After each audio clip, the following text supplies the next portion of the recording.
दिहली घात हो, खाटी कसम छोड़ देली हाथ हो। पता न कहा हमर दिल तोड़ के पैली, खून के आंसू हमारा के रोइली।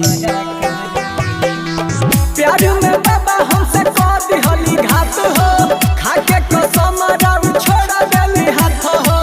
पता न कहा हमर दिल तोड़ के पैली, खून के आंसू हमारा के रोइली। डोरे बोली महाकाल कैसे जिहिराऊ लाल, ऊपर दोसरा से बात कइली।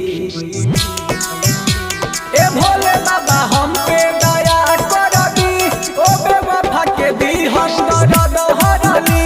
ए भोले बाबा हम पे दया कर दी, ओ बेवफा के दी हम दर्द हरली।